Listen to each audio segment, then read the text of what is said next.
అందరూ కూడా అదేనండి. ఏంటంటే డిజిటైజేషన్ చేస్తాం అనేసరికి రెవెన్యూ వాళ్ళంతా కూడా ఎక్కడ ప్రాపర్ సర్వే కానీ శాస్త్రీయమైనటువంటి ఒక ఇది లేకుండా వాళ్ళు ఒక దీని కింద ఇష్టారాజ్యం కింద వేసేసి మీ చావు మీరు చావండి అన్నట్టుగా చేస్తే దానివల్ల ఇప్పుడు ఈ సఫరింగ్ వస్తుంది. ఇందాక మీరు చెప్పినటువంటి మాడభూషి శ్రీధర్ గారు ఒక కేస్ స్టడీ అన్నారు కదా, నేను ఇంకొక కేస్ స్టడీ చెప్తాను నా దృష్టికి వచ్చినటువంటిది.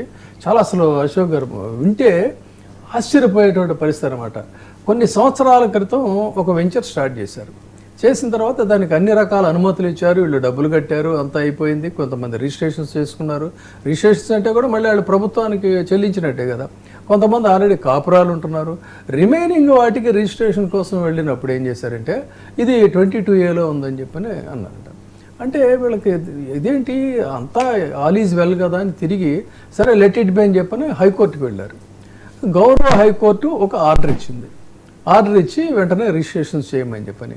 ఆ హైకోర్టు ఆర్డర్ ఇచ్చినా కూడా మీకు ఇప్పుడు మనందరికీ కూడా తెలుసు, గత ప్రభుత్వాలు కోర్టు నుంచి ఏదన్నా ఒక ఆర్డర్ వస్తే దాన్ని ఒక ఎంతో గౌరవంగా వెంటనే ఇంప్లిమెంట్ చేసేవి. వీళ్ళు అసలు ఆ హైకోర్టు ఆర్డర్ ఇచ్చినా కూడా దాన్ని పట్టించుకునేటువంటి పరిస్థితి లేదు. అండ్ మోర్ ఓవర్ ఏంటంటే సార్ అతి ప్రయాస మీద ఇక్కడ ఇది 36th ఛాంబర్ ఆఫ్ షావలిన్ అంటాం. ఈ ఛాంబర్స్ అన్నీ కూడా దాటుకుంటూ గౌరవ మంత్రి గారి దగ్గరికి వెళితే ఆయన ఏం చెప్పారంటే ఒక 50 కోట్లు. నిజమా? ఎస్ అండి, అదే చెప్తున్నా. అదే ఇప్పుడు అసలు అన్బిలీవబుల్ కదా ఇది. మన పాటి వాళ్ళు వింటే నిజంగానేనా ఇది వాళ్ళు చెప్తుందో నిజమేనా అనిపించాలన్నమాట.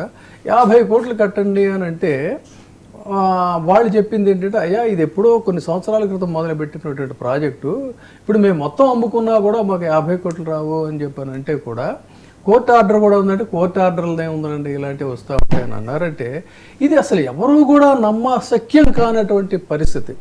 ఇలాంటివి చాలా కథలు కథనాలు మా స్టూడియోకి వచ్చి చెప్తున్నటువంటి మాట. సో ఈ పరిస్థితుల్లో మరి హనుమంతరావు గారు మీరు కూడా ఒక సుదీర్ఘకాలం జర్నలిజంలో ఉన్నారు, ఇవన్నీ చూశారు. మీరు ఎలా చూస్తారు? ఇప్పుడు మన కొమ్మినేని గారు కూడా చాలా అంశాలు ప్రస్తావించారు. ఇక్కడ ఒక్క పాయింట్ ఏంటంటే రెండు రాష్ట్రాల్లో కూడా ఈ సమస్య సడన్ గా ఎందుకు క్రాప్ అప్ అయింది అనేది కూడా అంటే ప్రభుత్వాలు ఇండస్ట్రీస్ కి ల్యాండ్స్ ఇస్తాయండి, కానీ ఆ ఇండస్ట్రీస్ పనిచేయవు, మూతపడతాయి. మూతపడిన తర్వాత ఆ ల్యాండ్స్ ని వాళ్ళు అమ్ముకోవడానికి అవకాశం ఇస్తున్నారు అనేక సందర్భాల్లో చూసాం. మరి ఇక్కడ రెసిడెంట్స్ కి నివాసం ఉంటున్న వాళ్ళకి ఎందుకు ఇవ్వట్లేదు? అటువంటి ఏదైనా ఒక పరిష్కార మార్గం పోనీ అయిందేదో అయింది, ఇంత కట్టండి, రెగ్యులరైజ్ చేసుకోండి, ఇక మొత్తం క్లీనప్ చేద్దామని ఆలోచన చేస్తే మంచిదని మనం చెప్తాం. విజయబాబు గారు, మీకు మిగిలిన ప్యానలిస్టులకి 90 ప్రేక్షకులకి అందరికీ నమస్సులు. ముఖ్యంగా ఈ 22A నిషేధిత భూముల జాబితా అనేది జంట నగర వాసులకే కాకుండా HMDA పరిధిలో ఒక దాదాపుగా 3000 కిలోమీటర్లు ఉన్నది. ముఖ్యంగా హైదరాబాద్ నగరంలో వాళ్ళకి నిద్ర పట్టకుండా చేస్తుంది. ఎందుకంటే ముందుగా మనం చెప్పుకోవాల్సింది భారతీయుడికి భూమికి అవినాభావ సంబంధం ఉంది. నీవు ఎంత సంపన్నుడివి అని చెప్పాలి అంటే నీకెంత భూమి ఉంది, లేకపోతే ఎన్ని ప్లాట్లు ఉన్నాయి, ఇవన్నీ కూడా మాట్లాడతారు. కేవలం వ్యక్తులకే కాకుండా ప్రభుత్వాలకు కూడా భూములు అనేవి ఒక సంపదను క్రియేట్ చేస్తున్నాయి. ఈ సంపదను క్రియేట్ చేసే ఈ ప్రాసెస్లో మనందరం ఇరుక్కుపోయాం. ఇక్కడ నేను 2 విషయాలుగా చూస్తానండి. ఒకటి బ్యూరోక్రసీ మిస్టేక్స్, 2 టెక్నాలజీ మిస్టేక్స్. మనము చాలా ముందుకు వచ్చేసాము, టెక్నాలజికల్గా డెవలప్ అయ్యాము, కంప్యూటరైజేషన్ చేస్తున్నాము, అన్ని శాఖల్లో కంప్యూటరైజేషన్ తీసుకొస్తున్నాం. ముందుగా ఇక్కడండి మనం చెప్పుకోవాల్సింది, నేను స్టడీ చేసింది ఏంటంటే ఇంతకుముందు మనకి తెలంగాణ రాష్ట్రంలో ధరణి పోర్టల్ ఉంది, తర్వాత ధరణిలో చాలా మిస్టేక్స్ ఉన్నాయని చెప్పి ఇప్పుడు కొత్త పోర్టల్ భూభారతి అని తీసుకొచ్చారు. దీంట్లో ఈ రెవెన్యూ రికార్డ్స్ కానీ రిజిస్ట్రేషన్ రికార్డ్స్ కానీ ఈ 2 శాఖల్లో మనం ఎంత చదువుకున్నా ఎంత గొప్ప వాళ్ళమైనా మనం అక్కడికి పోయేసరికి మనకి ఏమీ అర్థం కాదు. మనం అందరం బాధితులుగానే మిగిలిపోతాం. మనకి ఏదైనా చిన్న సమస్య వచ్చిందనుకోండి, మన వల్ల కాదు దాన్ని అర్థం చేసుకోవటం కానీ దాన్ని సాల్వ్ చేయటం కానీ మనం వ్యక్తిగతంగా ఏమీ చేయలేము. వాళ్ళు ఎందుకంటే గత 3-4 ఏళ్లుగా చిన్న విషయాలకి నేను కూడా ఇబ్బంది పడటం జరిగింది వీళ్ళందరితో. ఇక్కడ ఏం జరుగుతుందంటే నేను స్టడీ చేసిన దాని ప్రకారము ఈ ఈ డేటాబేస్ని, రెవెన్యూ రికార్డ్స్ని కానీ పాతవి కొత్తవి ఇందాక మీరు చెప్పినట్టుగా నిజాం కాలం నుంచి ఉన్న వాటినన్నిటినీ కూడా ఈ డేటాబేస్ని కంప్యూటరైజేషన్ చేయటంలో అనేక తప్పులు దొర్లినాయి. ముందుగా గమనించాల్సింది ఏంటంటే ఈ లోయర్ క్యాడర్లో ఉన్నటువంటి వాళ్ళకి కంప్యూటర్ నాలెడ్జ్ లేకపోవటము, వాళ్ళు ఫీడ్ చేస్తే వాళ్ళు ఎంట్రీ చేసిన డేటాబేస్ని మిగిలిన వాళ్ళు దాన్ని చెక్ చేసే సదుపాయాలు లేకపోవటము, ఇవన్నీ జరిగి కంప్యూటర్లో వచ్చేసింది. నెక్స్ట్ టైం ఎవరన్నా రిజిస్ట్రేషన్కి వెళ్తే వాడు ఇలా కొట్టేసి చెప్తాడు, మీది నిషేధిత జాబితాలో ఉంది, రిజిస్ట్రేషన్ కాదు అంటాడు. అక్కడి నుంచి మనం వెనక్కి పరిగెత్తుకుంటూ వెళ్ళాలి.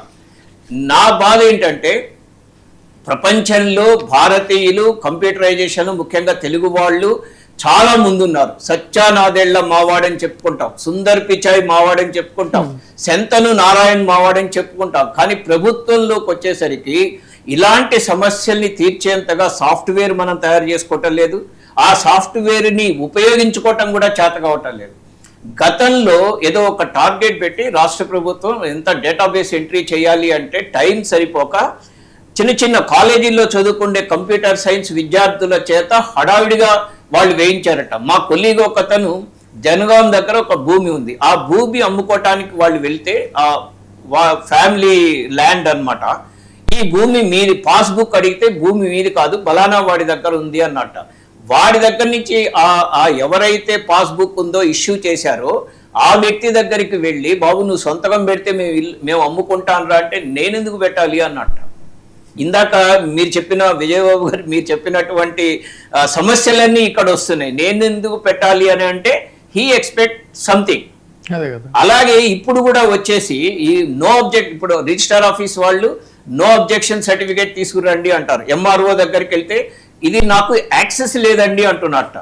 ఎంఆర్ఓ ఆ తర్వాత కలెక్టర్ దగ్గరికి వెళ్తే కలెక్టర్ కూడా ఆ తర్వాత కమిషనర్ దాకా వెళ్తే మేమెందుకు చేస్తామండి, మీరు కాదండి, మీరు వెళ్ళి అక్కడ ఎంఆర్ఓ దగ్గరికి వెళ్ళాలి, నా దాకా వచ్చారు ఎందుకు అంటారట. అంటే ఏంటంటే వాళ్ళకి కొంత ఇన్స్ట్రక్షన్స్ ఉన్నాయి, ఎవరు చేయకూడదు. మొన్న నేను ఒక పెన్షన్ ఆఫీస్కి వెళ్ళానండి మా మదర్ ఇష్యూలో. అంటే బ్యూరోక్రసీ ఎలా ఉంది, మారకుండా ఆ ఓల్డ్ మైండ్ సెట్ ఎలా ఉన్నారు అని చెప్పడానికి ఆ పెన్షన్ రాలేదు, ఎప్పుడు వస్తుంది అన్న. వస్తుంది సార్ అన్నాడు. ఎన్నేళ్ళు పడుతుంది అన్న. అది కాదయ్యా, ఎక్కడికో వెళ్ళింది కదా, ఇది పైకి అంటున్నావు, ఎవరిని అడిగితే వస్తుంది, ఎవరి దగ్గరికి ఎవరితో మాట్లాడితే వస్తుందో చెప్తే నేను ట్రై చేస్తాను అన్న. వాడు చాలా కూల్గా చెప్పాడండి, రేవంత్ రెడ్డి గారి దగ్గరికి వెళ్ళండి అని. అంటే పరిస్థితి మన బ్యూరోక్రసీలో ఎలా ఉందంటే పైకి వెళ్ళిన కొద్దీ అధికారం నా చేతుల్లో ఉండాలి, నేను చెప్పినట్టే వినాలి. అంటే ఒక ప్రైవేటైజేషన్ కానీ ఒక మానిటరింగ్ బాడీ, ఇందాక మీరు చెప్పారు మానిటరింగ్ బాడీ అని గవర్నమెంట్, ఆ మానిటరింగ్ బాడీ అనేది ఊరికే మాటల్లో కనపడుతుంది కానీ చేతల్లో కనపడకుండా అన్నీ నేనే చేయాలి, అన్నీ నా చేతుల్లో ఉండాలి, ప్రతివాడు నా దగ్గరికి రావాలి అంటే ఆ యాటిట్యూడ్ ఉన్నంత కాలము ఇదిగో ఈ సమస్యలన్నీ వచ్చేస్తాయి.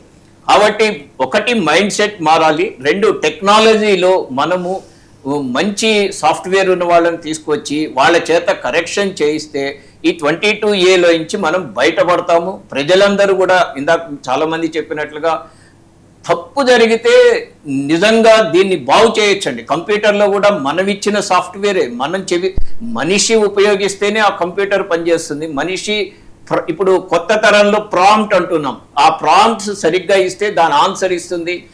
మనం తయారు చేసిన సాఫ్ట్వేర్ని, మనం ఎక్కించిన డేటాబేస్ని మనము కరెక్ట్ చేసుకోవాలి అంటే ఒక క్వాలిఫైడ్ పీపుల్, సాఫ్ట్వేర్ కంప్యూటర్ సైన్స్లో క్వాలిఫైడ్ పీపుల్ తీసుకొచ్చి బ్యూరోక్రసీని పక్కన పెట్టి వీళ్ళందరి చేత గనక మనం కరెక్ట్ చేయించగలిగితే, అంటే ఎప్పుడో 25 ఏళ్ల క్రితం నిషేధంలో లేనివన్నీ ఇప్పుడు వచ్చి అమ్ముకోవటానికో లేకపోతే పిల్లల పెళ్లికో చదువుకో విదేశాలు వెళ్ళటానికో ఆస్తి ఉంటుంది అని మనందరికీ కూడా ఇక్కడ ఉన్న వాళ్ళకి ప్లాట్లు ఉండొచ్చు, ఇళ్ళు ఉండొచ్చు, వీటిని మనం వాడుకోవటానికి ఇప్పుడు వెళితే ముఖ్యంగా ప్రభుత్వం ఏం చేస్తుందంటే అందరినీ భయకంపితుల్ని చేస్తుంది. ఈ భయంలో నుంచి బయటపడాలి అంటే ఒక మంచి సంకల్ప బలం ప్రభుత్వానికి ఉండాలి. సంకల్ప బలం ఉంటే ఆ సాఫ్ట్వేర్ని కరెక్ట్ చేయటంలో పెద్ద ఇబ్బందే లేదండి. అది లేనంత కాలము ప్రజలు ఇబ్బంది పడుతూనే ఉంటారు. చాలా కాలం క్రితము నేను దూరదర్శన్లో ఉన్నప్పుడు ఒక స్వాతంత్ర సమర యోధుడిని ఇంటర్వ్యూ చేశాను. 25 ఏళ్ళు పైన అయి ఉంటుంది, ఆ 90s 98 99. ఆయన ఒకటే చెప్పాడు, ప్రభుత్వం దగ్గరికి గనక నువ్వు ఏ పనికైనా వెళితే వాళ్ళు నిన్ను బాధేస్తారు. అందుకని ఫ్రీడమ్ ఫైటర్ చెప్పిన మాట, ఫ్రీడమ్ ఫైటర్ చెప్పిన మాట అండి 98, 99 ఆ టైంలో. అందుకని వీలైనంత వరకు ప్రజల యొక్క పనులు, ఈ సమస్యలు ఇవన్నీ కూడా ప్రభుత్వం చేతుల్లో లేకుండా చేయాలి, అప్పుడే ప్రజాపాలన అనేది సవ్యంగా సాగుతుంది అని చెప్పారు.